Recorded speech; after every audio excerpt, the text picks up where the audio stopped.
Bonjour à tous, on commence cette revue de presse en Guinée où Foot 224 consacre sa une ce matin à la troisième victoire de la saison dans le championnat égyptien de l'Empire Sporting.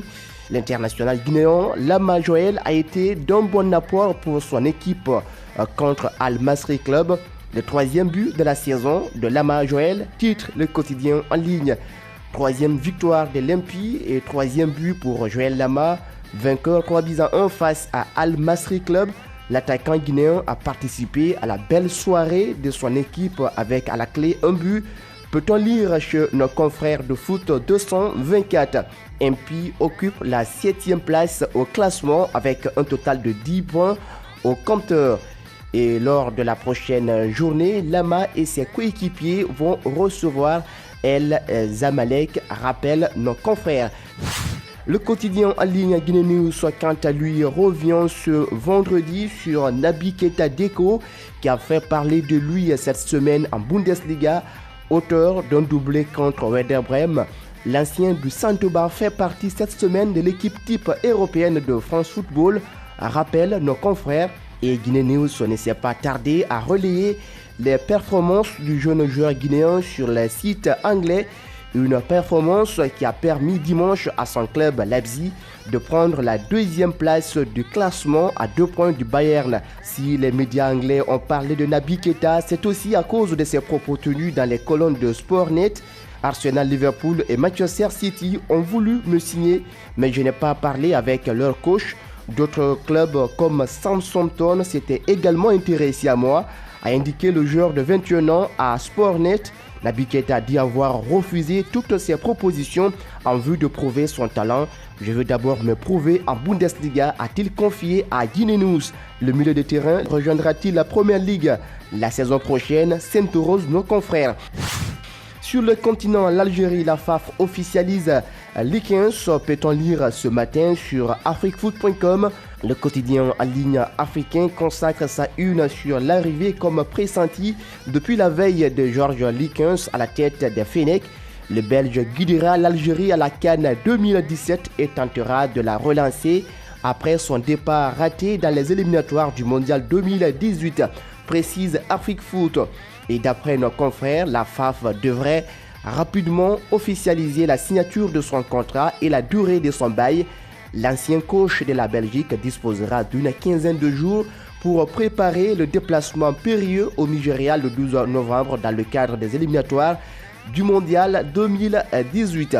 D'après le site Afrique Foot, celui qui est surnommé Long Couteau s'est vu assigner comme objectif une 3e qualification consécutive pour la compétition et d'atteindre au moins les demi-finales de la CAN 2017. Toujours sur le continent et cette fois c'est le sacre des Mamelodi Sundowns qui fait la une de Football 367. Mamelodi Sundowns, objectif Coupe du Monde des clubs, titre ce vendredi le quotidien en ligne en remportant la Ligue des Champions de la CAF. Les Mamelodi Sundowns se sont qualifiés pour la Coupe du Monde des clubs de la FIFA. Une mission prise très au sérieux en Afrique du Sud, s'exclame Football 365. En Europe ce vendredi, Foot Mercato consacre sa une sur Mourinho. Manchester United Mourinho va chambouler sa défense grâce au mercato hivernal, titre nos confrères. Pas satisfait de sa défense, José Mourinho envisage déjà le recrutement de 2 joueurs pour la renforcer. Le site français assure qu'un défenseur central sera donc activement recherché et glisse le nom d'Antonio Rudiger, le défenseur international allemand qui évolue à l'AS Roma. En Angleterre, 200 interdictions de stade après les violences entre supporters de West Ham et Chelsea, titre ce vendredi de Sun. Au lendemain des affrontements entre les supporters de West Ham et Chelsea au London Stadium mercredi soir en League Cup, 200 interdictions de stade ont été prononcées, écrit le site. Les rixes ont éclaté vers la fin du match remporté par West Ham 2-1 et la police a eu du mal à séparer les supporters rivaux qui se sont lancés des objets et des sièges en plastique. The Sun revient ce matin sur cette information, même sujet abordé par nos confrères des Mirror Sport. Et en Espagne, Marca consacre ce vendredi sa une à la réaction de Cannavaro à propos du Ballon d'Or. El que le merece sin nunca el Cristiano. C'est Cristiano qui mérite le ballon d'or.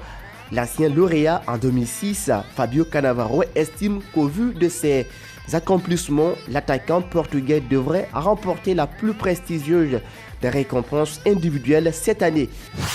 El Barça, elle attaqué, le Barça l'attaque, peut-on lire sur Mundo Deportivo. Le Barça qui a saisi le tribunal arbitral du sport contre Javier Tebas, président de la Liga, pour ses propos tenus envers les joueurs du club. Après l'incident à Valence, le match avait été émaillé de plusieurs incidents, dont un jet de bouteille sur des joueurs du FC Barcelone. Javier Tebas avait certes condamné le geste du supporter de Valence, mais ça n'était aussi pris aux joueurs du Barça, blâmés pour leurs attitudes, peut-on lire chez nos confrères. Même sujet abordé par Sport à la guerre, titre nos confrères. Voilà, c'est tout pour aujourd'hui. Bonne journée à tous sur 6 TV et rendez-vous demain pour une autre revue de presse.